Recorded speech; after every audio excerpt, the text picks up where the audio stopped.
Okay, so we are live now. Okay, Assalamu alaikum wa rahmatullah. أعوذ بالله من الشيطان الرجيم. بسم الله الرحمن الرحيم.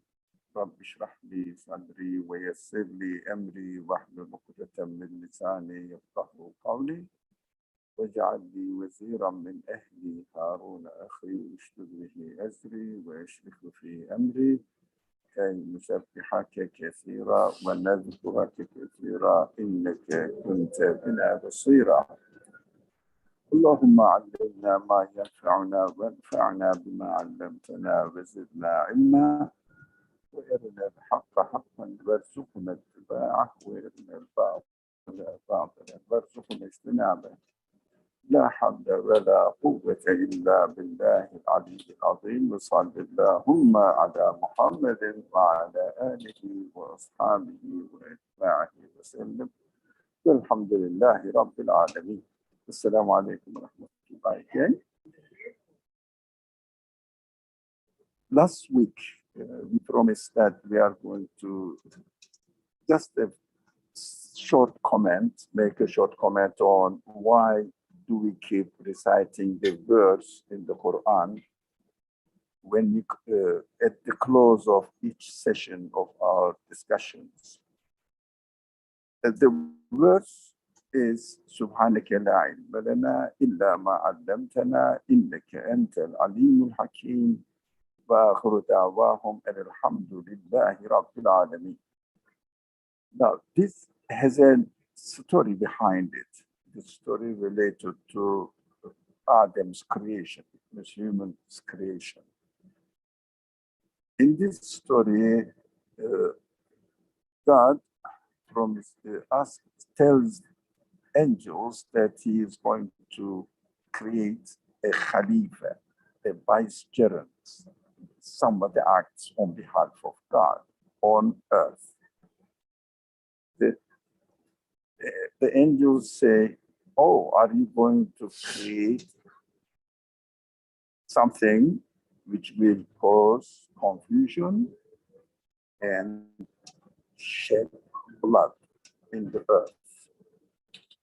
And God replies, this is the dialogue narrated in the Quran, but we have to understand what it really means for us. We will talk about it. So the angels said, since we are praising you, exalting your name, and thanking you, isn't that enough, is it? In the verse? So why are you going to create another type of creation, another type of being on earth? They will cause confusions, disturbances, and they will shed blood. God replied, said, you don't know what I know, so I will do that. So God, in the narration says, God taught all the names to Adam. It means we call it spirit. It means the tools provided for Adam and human beings to get to know all the names of God, the qualities of God. And then ask angels, come on, tell us the names of these things, or names of these things, those things. And angels said, oh God, we don't know anything other than what you have taught us. And you are the exalted one, all powerful one, the most honorable one, and you are the wise one. This is what the verse means. Subhanaka لا علم لنا إلا ما علمتنا إنك أنت العليم الحكيم. You know everything and you are the most wise one. That's the story behind this verse. Of course, we know that when God taught Adam, gave him the ability to know God with his own names, then angels said, we don't know all the qualities manifested in every act of creation.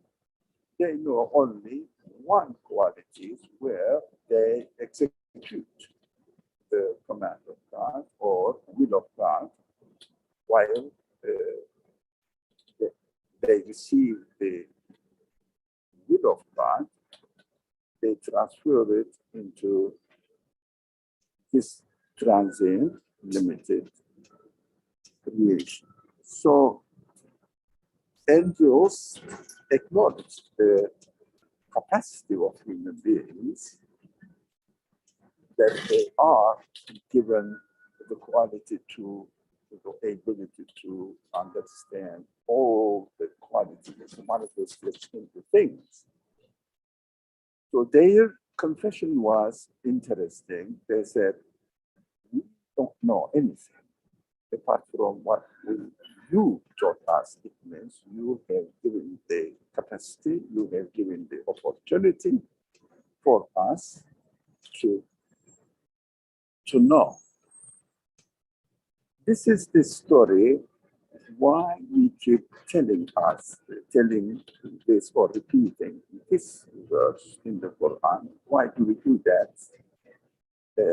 Every time we at the close of our discussions, because whatever we taught there is only the result of the creation of God. God created us with this ability. We admit that. And that is what He taught us. We cannot ourselves know anything apart from what God gave us the opportunity to know, to learn. This is the declaration of claiming that the knowledge, in fact, does not belong to us, but it belongs to God. Whatever He imparts on us, that's what we can only know. That is the confession that we have to do at the end of this discussion. Although we speak, for example, I'm speaking now, I claim to know many things in my behavior, but in my speech, but I understand that I must admit that this is not my invention. This is not my creating the thing. This is only what I receive the opportunity from my creator.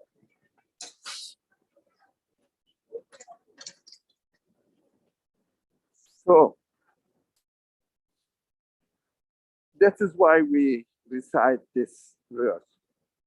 It is an acknowledgement that the knowledge does not belong to us, but only we may distort it, we may prevent it from being declared. But that's what we can only admit in our life and practice it. This verse can be generalized. If the knowledge does not belong to me, definitely the actions, the things I do not belong to me. We always use this expression or this phrase in our discussions that we choose, God creates. We choose between two options or more options, but the result is from God. That is our duty to admit that we are not the creators of our actions. We are only the choosers of our actions. not only in knowledge, in other all kinds of activities that we perform in this world. That's what it is. I don't know whether it is enough to explain why we keep saying or reciting this verse at the end of every discussion. If you have any more questions, I would like to hear. Otherwise, we will go to the introduction to the story of the Prophet Suleiman in the Quran. Would you like to make a comment or ask questions, anything about this point? Or I would start the introduction to the story of the Suleiman in the Quran. Anybody, or the one who asked the question actually? Any questions? No? Okay, inshallah, we can start now the Prophet Suleiman. Now, if I ask you, any of you, what do you remember when the name of the Prophet Suleiman is mentioned and any story related to it? It means, what is the main characteristics of the Prophet Suleiman, as far as you know, as far as you hear from the people? What reminds you when, for example, when Moses is mentioned, everybody remembers Pharaoh, everybody remembers his staff and how he defeated the magicians, etc. How about Suleiman? What do you remember of him? Anybody? Please. No? Some kind of story with Queen Sheba. Yeah, Queen of Sheba, yeah. And Somebody put Belkis crown and a king. King, yes. Queen of Sheba, king. How, yeah. Who else? King What and else? Jean. Jean also, I remember Jean. Jinn, where, yeah. What is the, how the jinn is related to the story of Prophet Suleiman? How is it? I mean, Yeah, that is, I don't know. That's why I'm here to learn. yeah, okay, then. In his army, do you remember his army? And in his army, the jinns were employed. Yes, Animals that much. were employed, yeah?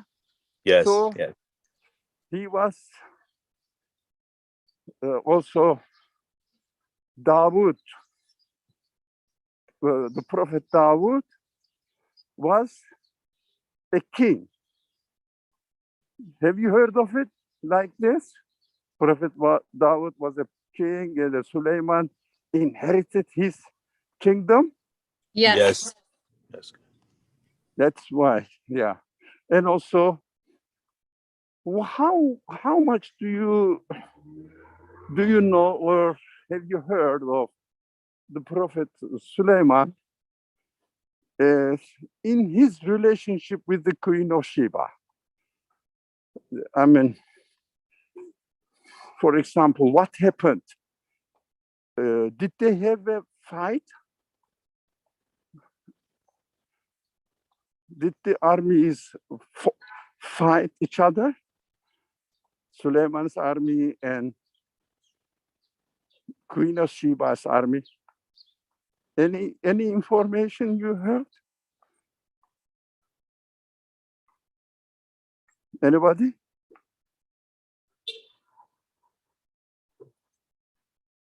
You don't know. For example, tell me. Yeah, I don't know. Maybe if you can give like a short summary of the whole story. But what I wondered, whether you heard that there was a fight between the Prophet Suleiman and Queen of Sheba or any other army. That's what I wonder, whether you heard that there was a fight or you didn't hear at all. So I don't remember the details, but I heard something like that before. I was talking like what? So I don't remember the exact details, but I Yeah. have heard that there was a fight.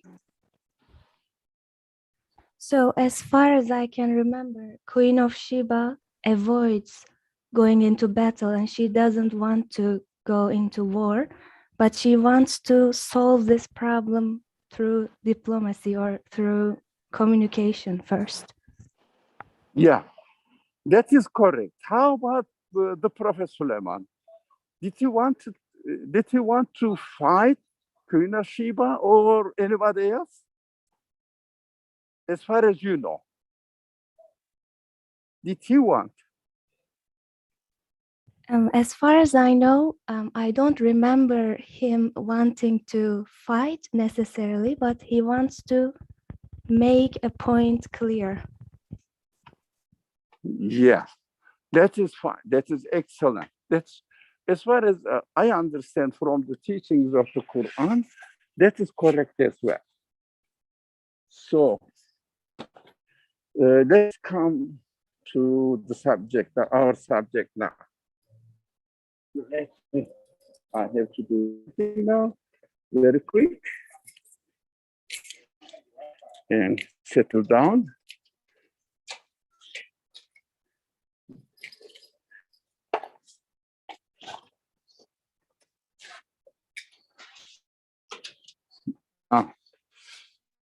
Prophet Suleiman and Prophet Dawood were famous as kings. They were king. They had armies and they had a huge property. They were very, very rich. They were given many, many opportunities by God. But we don't remember, we are not told any story that the Prophet Suleiman had any fight with anyone. That is interesting because although they were king, although there was quite a detailed description of his army, I'm just settling down as well, description of his army, but there was no war. That attracted my attention a lot. I searched for it and I realized that the prophets David and Prophet Suleiman were really not the king, the prophets who represented the kingdom. So Allah gave them kingdom, etc. What we understand from the narrations, let me change the machine as well, inshallah. Let me see. Just a minute. Okay. All right. Okay.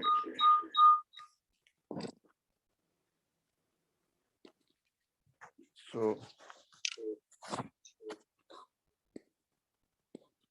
now it is making echo. How can I make? Hold on. Let me get out of it.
Do you see the screen now?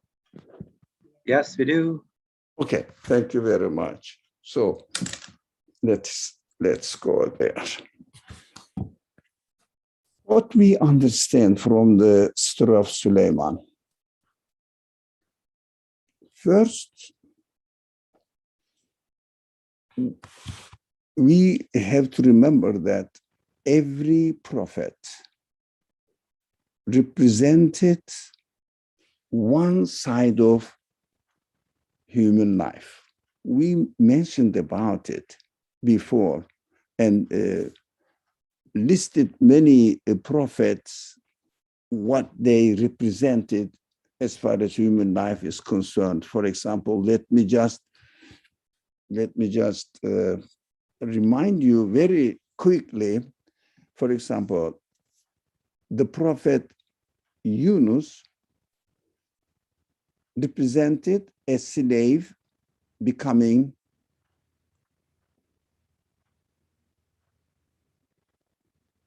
prophet Yusuf. I made a mistake. Prophet Yusuf, a prophet, slave becoming a king. So Moses, a prince to be king, becoming an exile.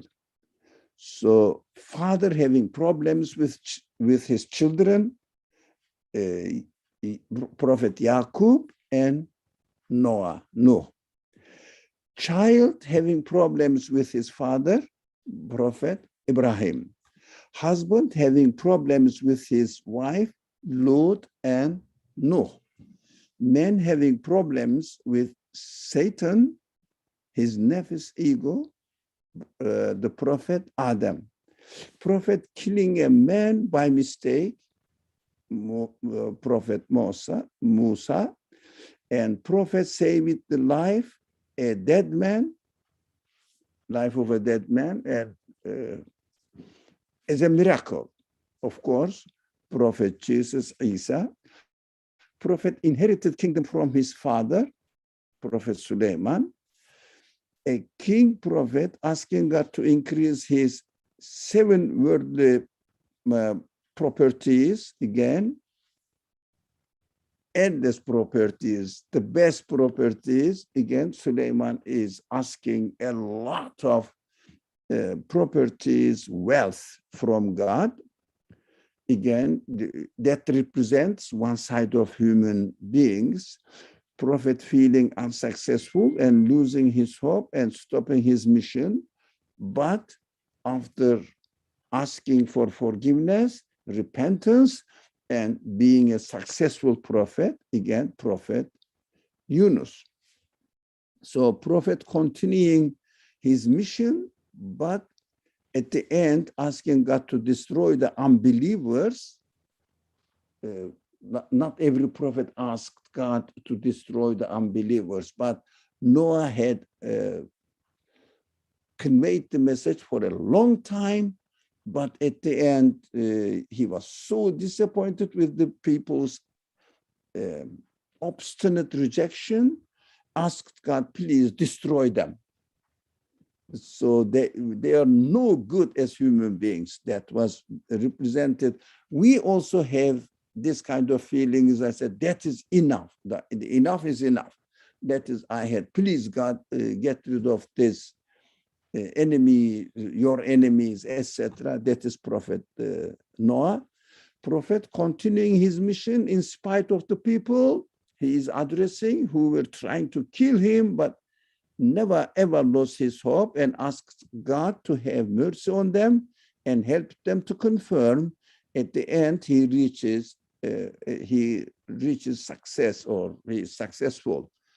Of course, this is the prophet who was sent as mercy to all mankind. That is Muhammad. Of course, this is very important for us because Muhammad is the prophet of our age, and we have to follow his mission. We will refer to it, to this position on many occasions. So we have to be careful not to curse people who deny the truth, maybe who fight back Islam. Not physically is different, but ideologically. So prophet who is an intellectual person and is expected by his people to rule the country, but turns out to call them to submit to God. The people got disappointed. This is the prophet Shuaib. People relying on their plenty of luxurious life and strong houses, but the prophet tells them they shouldn't be these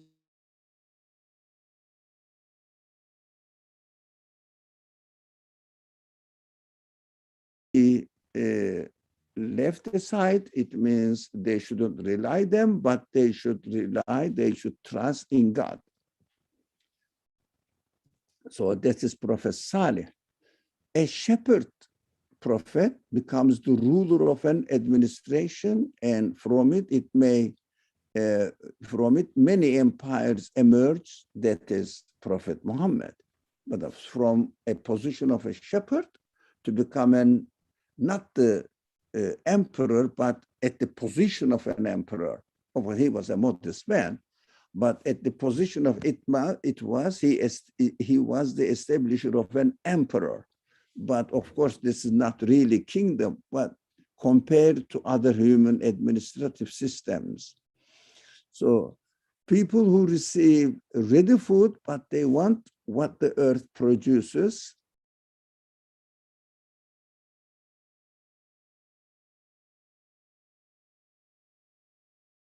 Children of Israel and the conflict between the children of Israel and the prophet Moses. People want real food from sky to prove that the prophet was right to name his prophethood. So obvious miracles. And the prophet demonstrated, Allah gave him the opportunity to demonstrate the obvious miracles as they wanted. It is very rare. Then usually people want prophets to demonstrate miracle, but Allah does not at your demand. But when His wisdom necessitates, Allah gives miracles to the prophets. This was the Moses case. Now we may sometimes have some sort of feelings that, please Allah, show me something very obvious, so that I will be convinced. No, it doesn't happen, but very exceptionally may happen. This is represented in the life of Moses.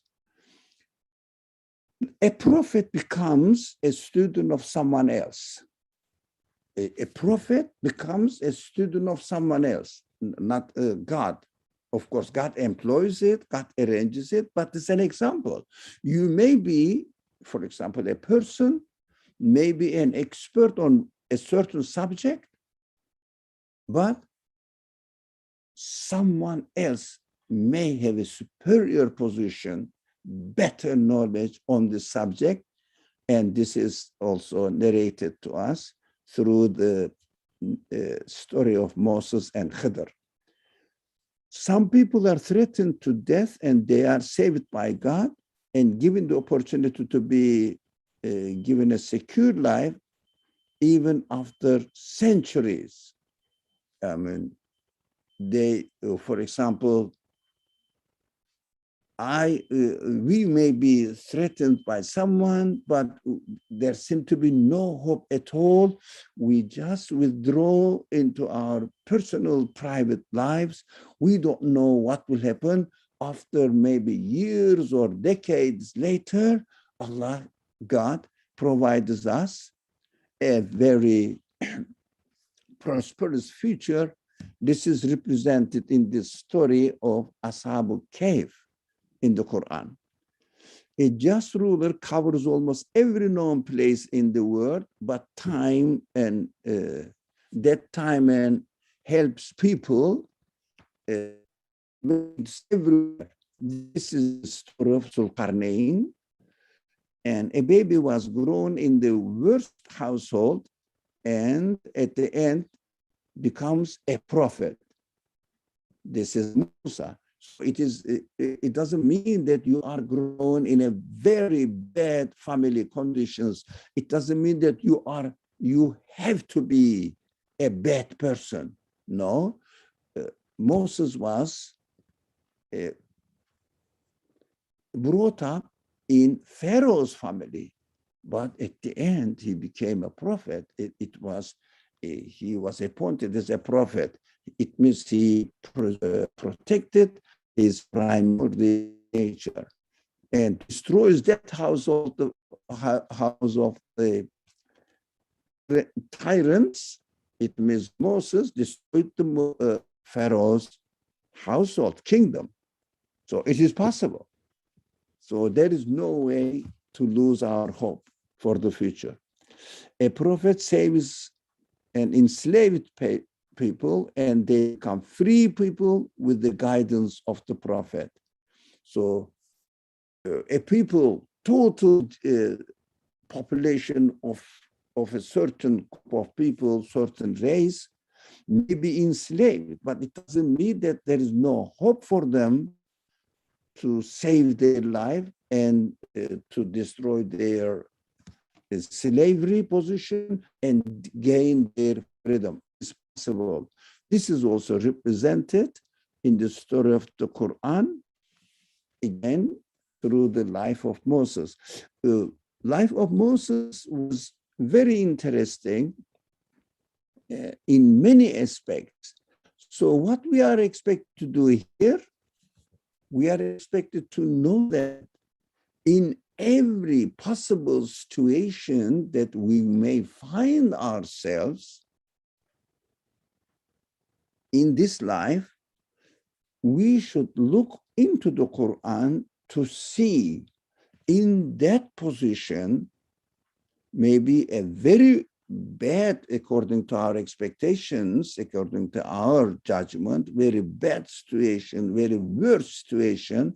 How can I find a way to solve my problems, or in a best position? But how can I really preserve this best position, not to go back into and fall into a bad position? Again, we should look into the stories of the prophets mentioned in the Quran. Many, many examples are given through the stories of the prophet, but they are all related to our very practical life. Akabe asks this question in the chat box. When you explained Ashab Cave, I thought you are mentioning Jesus in terms of being threatened and gone another type of life and possibly come back with the Hishkhat. What does it mean? It's with a good result. Prophet Job for health. Yes. Now, Ashab Cave, no, Ashab Cave was practically told, Jesus' coming back is not in the Quran, by the way, as far as I know. But in hadith narrations, yes, but not in the Quran.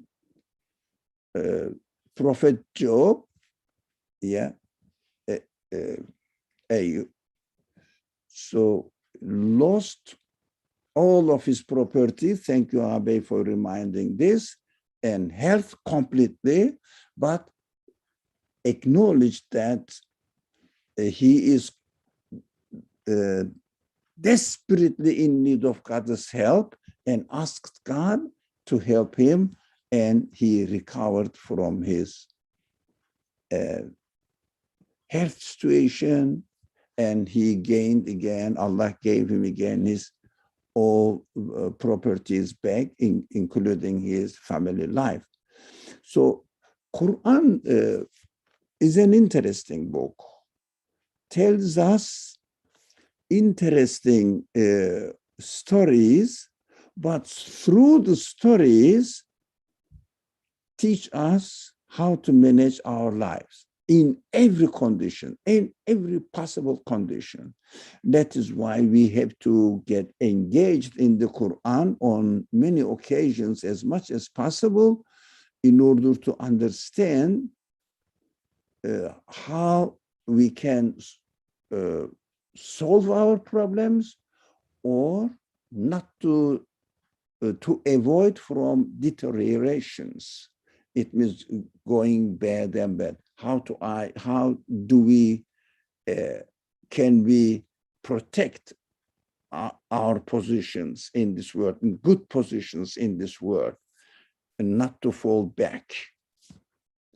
So another aspect of the Prophet's interesting aspect of the stories telling us about the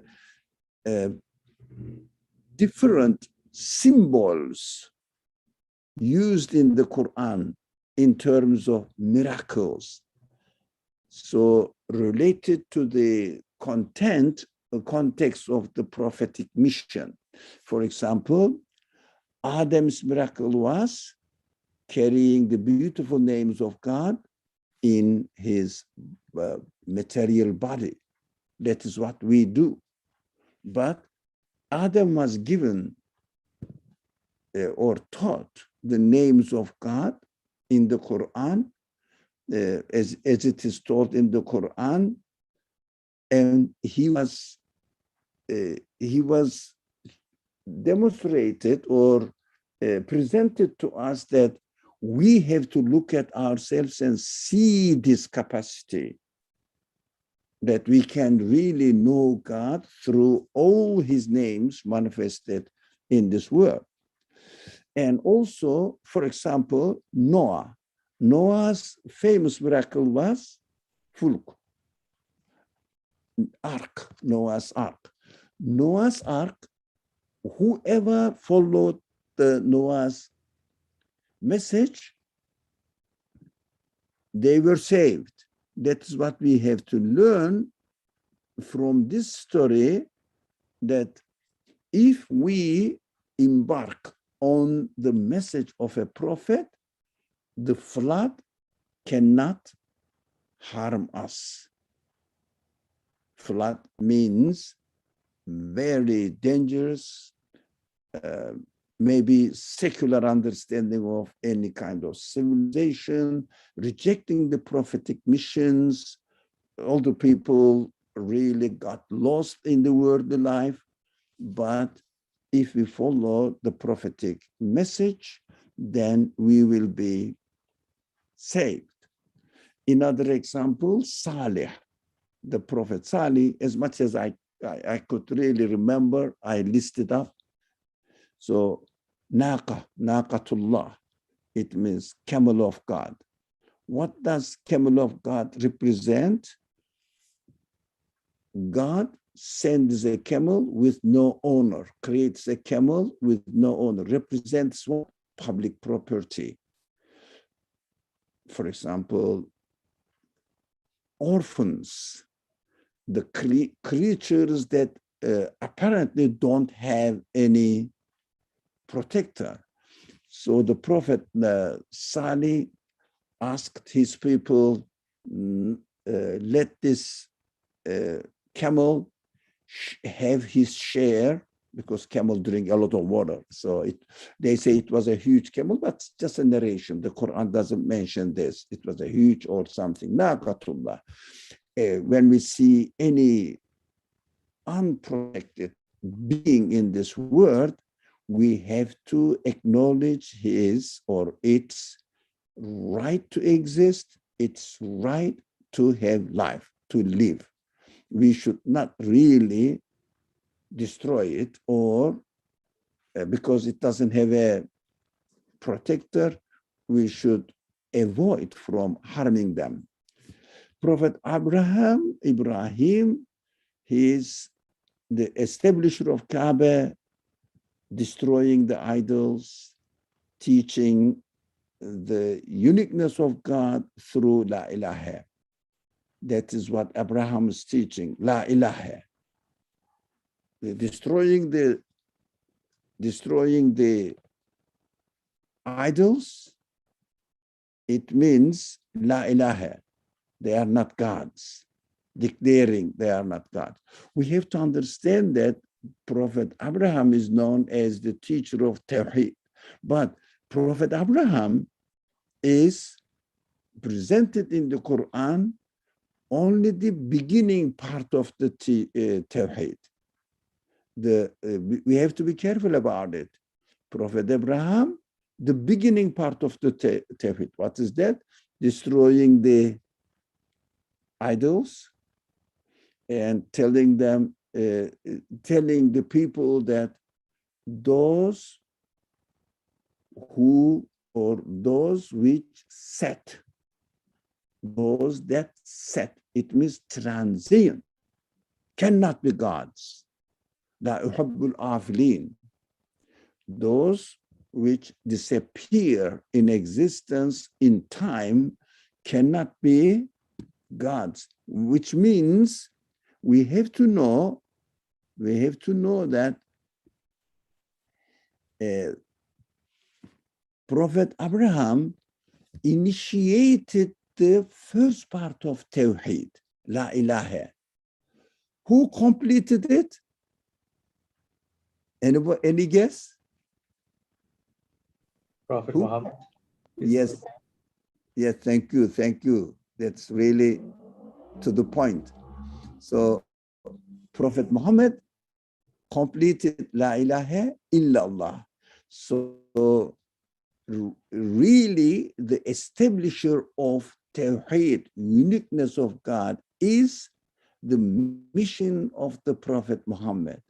But preparing the ground and initiating the first part of Tawheed is the mission, or the represented in the Quran as the mission of Abraham, Prophet Abraham.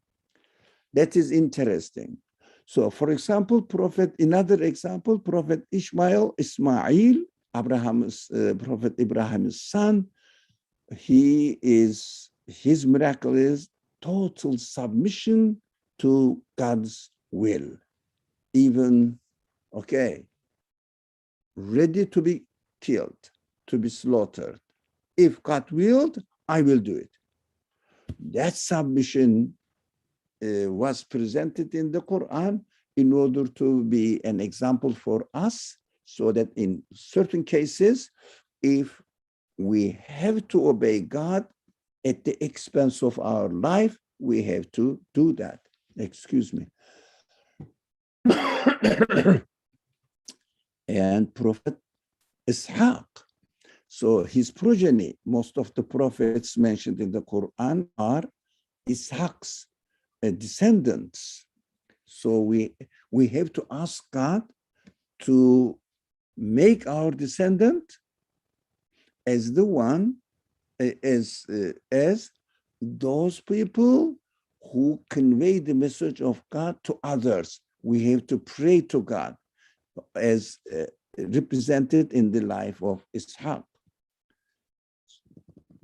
So Prophet Yaqub is his miraculous patience.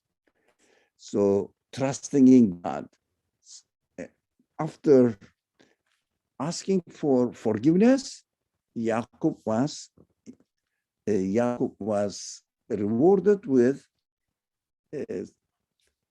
getting all the family members together and a prophet from his progeny, again, starting with Yusuf, Prophet Yusuf.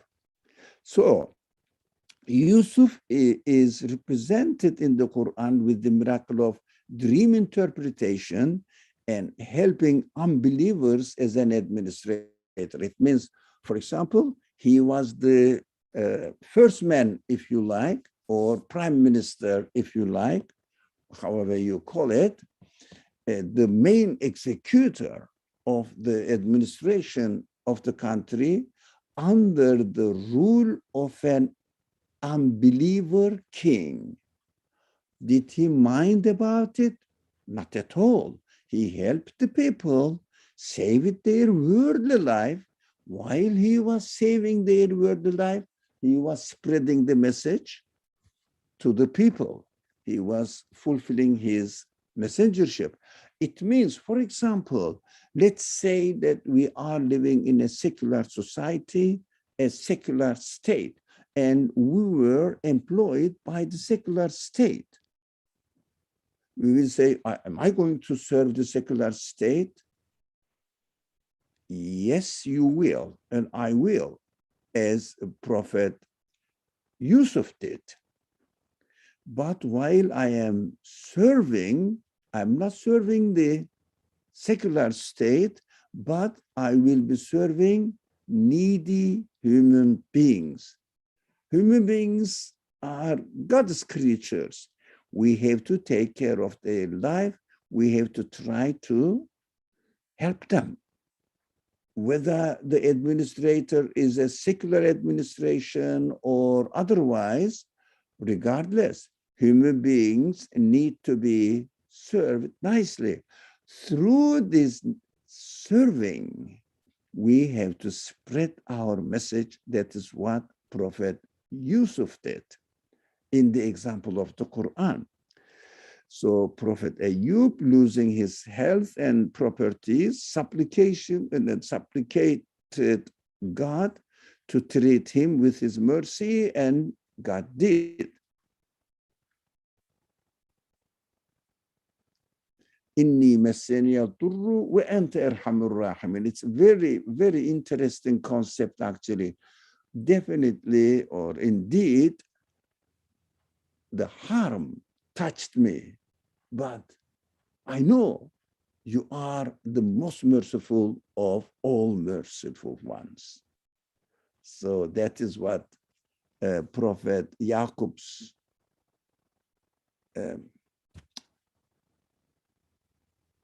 prayer or miracle. So where we were,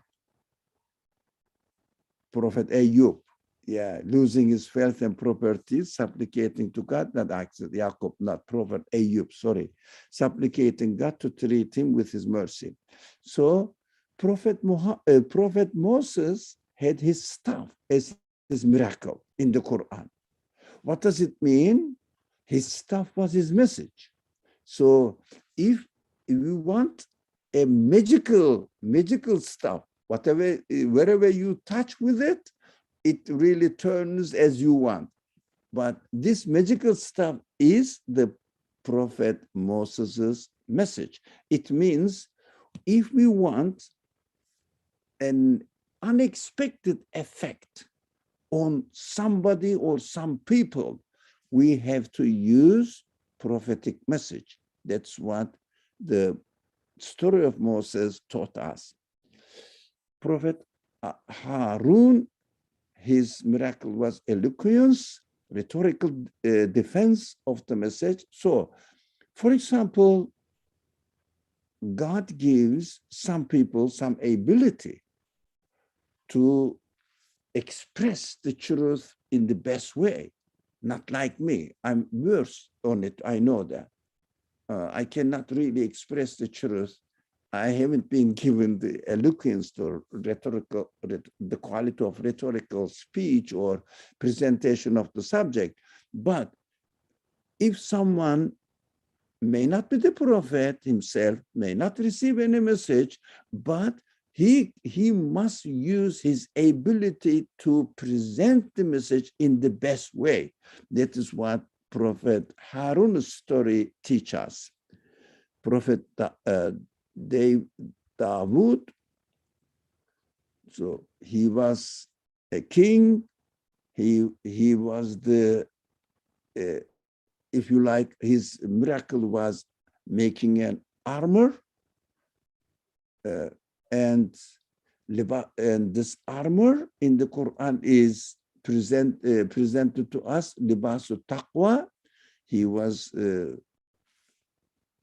appearance, protecting ourselves physically, appearing the showing our humbleness, our submission to God in our appearance. That is what a prophet David represented. So, and also, you must know the name Zabur, one of the 4 books. Zabur consists of Prophet David's hymns. It means in a poetic way, glorifying God, exalting God, and introducing God to human beings. That is the mission of the prophet David. So this is songs of prophet of God. This is called Psalms. Of course, the prophet David also has many miracles in different perspectives, different area. So we can take lesson from it. For example, we must make, for example, songs of prayers, praise to God. We have to organize, or how do you say, write poems in order to declare God's glory, introduce God to people, make it the best rhetoric. And also Prophet David, David's miracle was when he was singing God's glory. It means making in the Quranic language tasbihat, tahmidat, takbirat, glorifying, exalting, and declaring God's greatness. The mountains were echoing his prayers. What does it mean? His exaltations, glorifications. What does it mean? We can describe the creation of the mountains, everything actually. It was the miracle of David that the Quran told us. The mountains echoed his prayers, but we can make everything echo my prayer. It means I can see the manifestations of the glory of God in their existence, and then I can present them to the people through using the examples of mountains, birds, or other creatures. For example, write a song or write a poem and make a tree speak, make a bird speak. About what? About its creator. How it is declaring through its existence the glory of its creator. We have to use all these means. These are represented in the Quran as miracles of the prophets. We have to benefit from them. We have to practice them. These are, we shouldn't read the miracles of the prophets mentioned in the Quran as, oh, what a wonderful miracles they displayed. But people may believe in them, may not believe in them. So that is their story. No, it is my story. It is the example for me. I have to use them now. So Prophet Suleiman, that we are going to study, his sarh, his castle. So what does it mean? His castle represents what? Anybody? We are going to study. Any guess? His castle represents what? When Queen of Sheba came and entered the castle, what she did at the end, declared that she is ready to submit to God.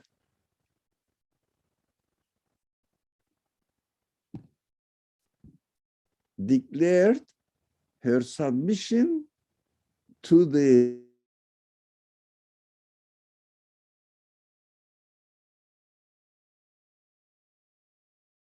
Any guess?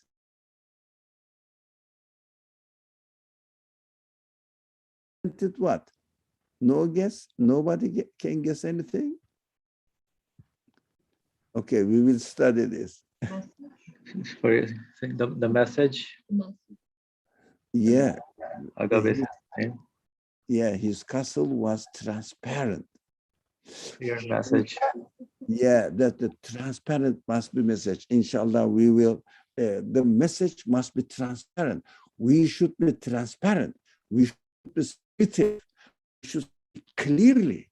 We should make our purpose, our intention clear to the people. We shouldn't have a hidden agenda. We shouldn't have something secret behind our minds. We have to be careful about all this. These are very interesting miracles, but related to our practical life. Prophet Yunus, his fish, his fish. His fish was my fish. I will be fallen into my fish, my caprices, my egoistic desires, but I have to repent. God will save me. So Prophet Zechariah, his mihrab was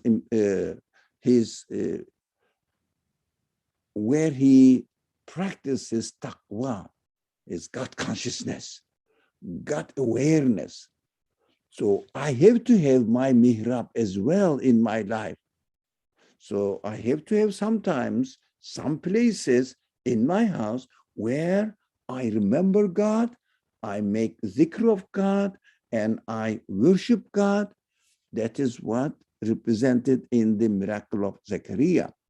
So the prophet Yahya, John the Baptist, they say in English, as he was baptizing people. What does it mean? Spiritual rebirth, cleaning them from all their egoistic rusts, dirts, and purifying them. We have to go through this baptism as well. How? We have to really cast away all our dirts, rusts, and decide to become a newly born person. And we have to restart our life at a point whenever we feel comfortable about it.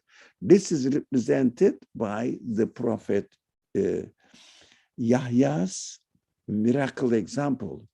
Of course, Prophet Jesus demonstrated miracles, many kinds of miracles. What we should do, for example, he cured blind, he cured the incurable diseases, and even he gave temporary life through miracles, of course, to death. So we have to study medicine so deeply that we can cure people's incurable diseases. So far not known, the cures are not known so far. We have to try to help people health-wise, and also we have to help people to regain their life. It means, again, something like Prophet Yahya's miracle represented. Isa also represented regaining their life through his miracles. Again, we studied Maryam very recently. The last example was Maryam. We studied giving birth with no father, crushing the image of cause and effect relationships. So establishing that the order, or presenting that the order of the universe is under the choice, decision, rule of the creator of the universe. We have to, again, explain people that cause and effect relationship is a false image. The reality is that every creature, every being in the world is nothing but the effect of God's will. God willed them to be as they are. That is why they are here. Another, again, miracle of Muhammad is Miraj, ascension. What happened? Ascension represents the pinnacle of the teachings of the Quran. It means the highest level that a human being can reach in God consciousness, being aware of God everywhere, present everywhere in the world. Everywhere where we look, where we interact with, we should be able to see endless qualities of God manifested there as much as we can.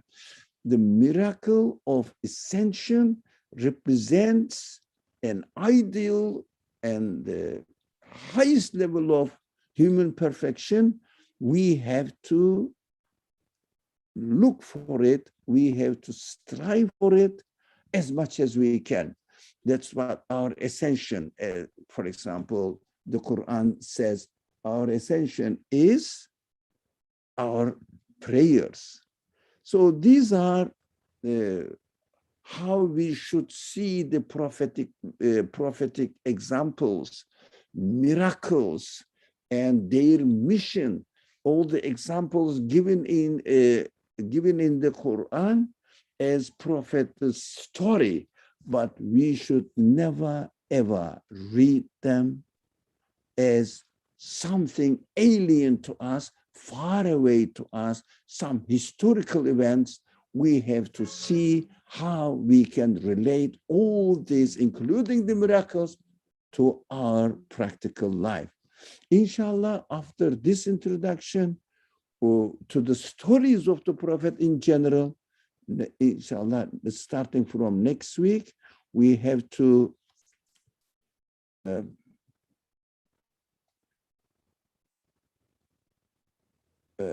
start the story, what the position of the Prophet Suleiman was, and how we can relate it to our practical life. It is very interesting.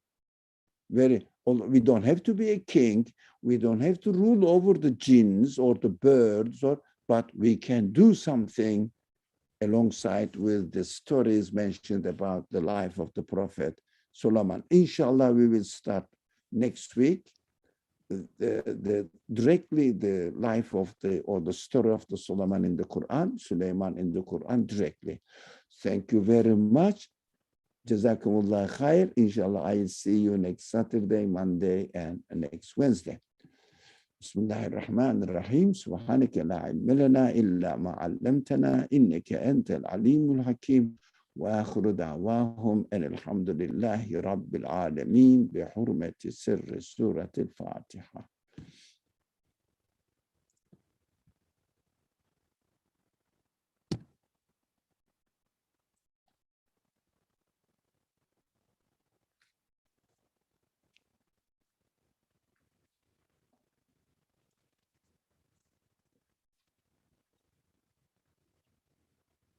Okay. Inshallah, I'll see you next Saturday and next Wednesday. Wassalamu alaikum wa rahmatullah.